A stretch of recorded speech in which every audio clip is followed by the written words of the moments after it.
Hey everyone, it's day 5 of 5 for me today. It's a Thursday. I've got Friday and Saturday off. No depot runs today. Just going to the store. As usual, start at 1:30. I was supposed to go to 2 stores. I was told to come back in about 20 minutes for paperwork, but come back and there'd been a bit of miscommunication in the office. Unfortunately, that job had gone to someone else. Not a problem, just sat around for a little while in the yard. So now I go to this store, which is 40 minutes away. One thing I love about being in the place where I work is that, unlike other places I've worked before, they want you foot to the floor, want you rushing around like crazy. With these guys, it's not about rushing. They give you plenty of time to get to the store, as you probably saw yesterday and today, which means it's good because it means that I can go to places like the services, which I'm about to pull into now, have a quick pit stop, go grab myself a drink or something, and just sort of take my time getting to that store, really. Just left services. Question for current class 1 or class 2 drivers that tramp out. What sort of time do you get to services nowadays? Because going back a few years ago when I used to do tramping on the old containers, I used to, general rule was get to a services by about 5 o'clock.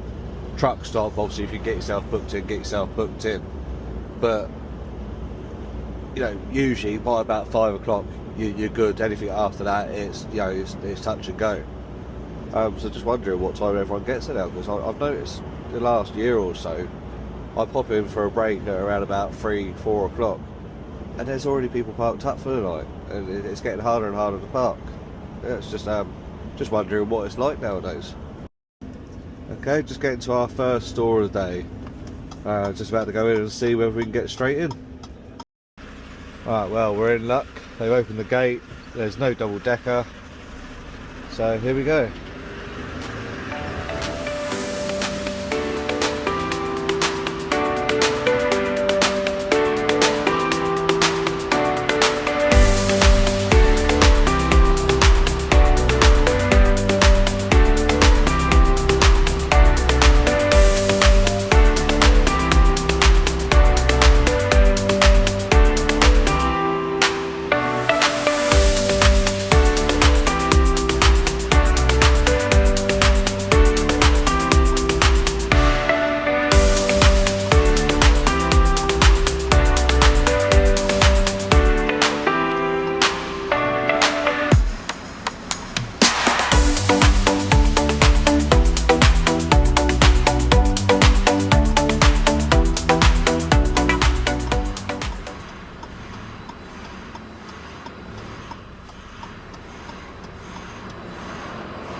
Oh, that's that delivery done.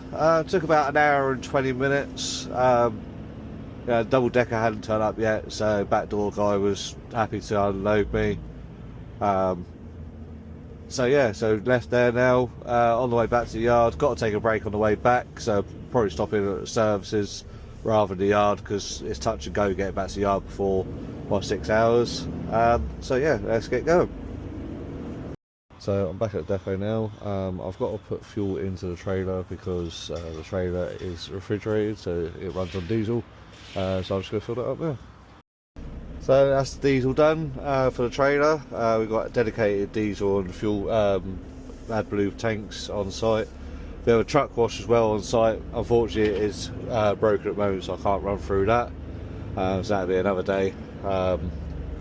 But yeah, so we're just going to drop the trailer off into the trailer park area now, which I've got a number as I come through the barrier. I'll drop that off, and then I'll go back round, refuel the unit and the AdBlue.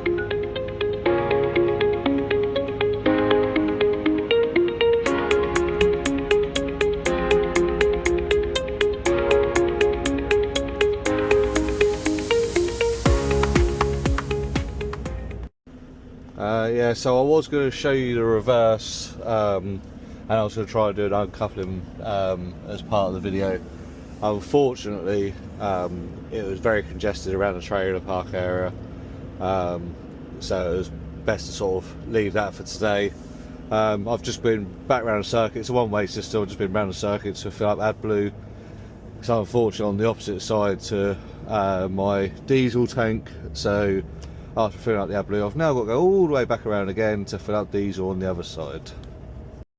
So back around the circuit, back to where we started when we've done the trailer, and now we're going to fill up the unit full of diesel, ready for the next driver. Alright, so that's the fuel done.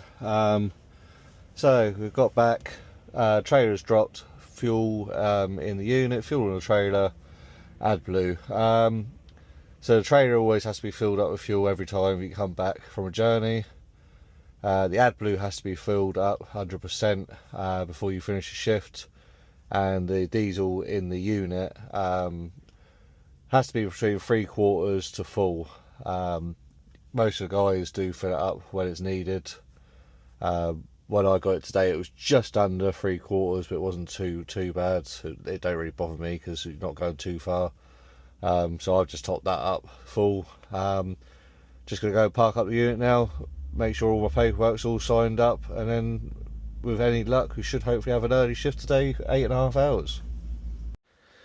Hey everyone, so I just wrapped up my shift at 10 PM. It was a pretty unusual one today. It was just a one store. That's not something that happens very often unless it's a half day or we're just visiting a location that's a little bit further out, which most of ours aren't. It was always interesting though when you get a little bit of a shift in a routine. Thanks for so much for watching and for following along so far. If there's anything specific that you guys would love to see, or if you have any questions at all, please don't hesitate to ask in the comments. I'm always happy to share more. I'll be back with another update when I head back out to work on Sunday.